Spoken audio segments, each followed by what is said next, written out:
अदना सा गुलाम उनका गुजरा था बनारस से, मुंह अपना छुपाते थे काशी के सनम खाने।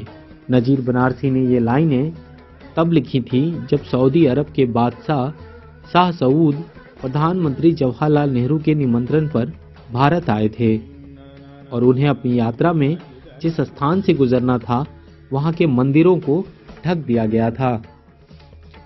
आज वर्षों के उपरांत वही महादेव की नगरी काशी अपनी भव्यता का शंखनाद कर रही है।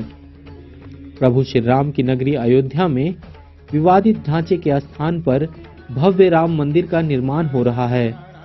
दीपोत्सव पर अयोध्या पावन पवित्र पुलकित धाम नजर आ रही है। जिस राष्ट्र ने कभी अपने प्रधानमंत्री द्वारा स्वयं को दुर्भाग्यवश हिंदू बताए जाने वाली दलीलें सुनी थी, आज वो राष्ट्र अपने प्रधानमंत्री को गंगा में तर्पण करता देख रहा है।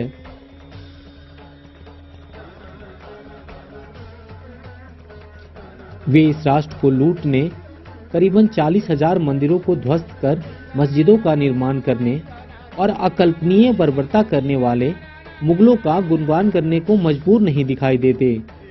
वे अपने मुखमंडल पर वीर शिवाजी और राणा प्रताप के गौरवशाली अतीत पर गौरवान्वित नजर आते हैं।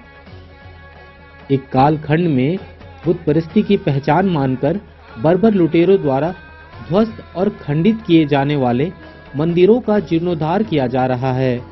कभी अकल्पनीय माने जाने वाली स्थिति अब वास्तविकता का स्वरूप ले रही है। हमारे मंदिर हमारी सांस्कृतिक विरासत और गौरवशाली अतीत के परिचायक हैं। वे हमारी संस्कृति का अभिन्न हिस्सा हैं। सनातन संस्कृति को इससे अलग करके नहीं देखा जा सकता। ये शक्ति का वो केंद्र रहे हैं जहां से सदैव वसुधैव कुटुंबकम का आह्वान किया गया है। बावजूद इसके इस राष्ट्र के एक वर्ग विशेष और कुछ राजनीतिक दलों द्वारा इसकी भव्यता और गौरवशाली अतीत के प्रति उदासीनता का भाव रखा गया। हालांकि सदियों के उपरांत अब इस राष्ट्र की सांस्कृतिक चेतना नव अंगड़ाई ले रही है। इस राष्ट्र में अपनी अस्मिता का परिचायक रही विरासतों के जीर्णोद्धार के समर्थन में नव सामूहिक शक्ति का संचार हुआ है, जिससे अपने गौरवशाली संस्कृति पर गौरवान्वित होने में किंचित मात्र गुरेज नहीं।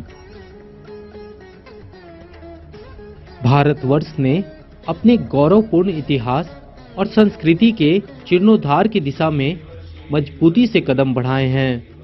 ये वास्तव में सांस्कृतिक राष्ट्रवाद के एक नए सूरज का उदय है, जो कभी विश्व गुरु माने जाने वाले भारतवर्ष के भव्य स्वरूप के पुनरुत्थान के लिए निर्भीक होकर चल पड़ा है।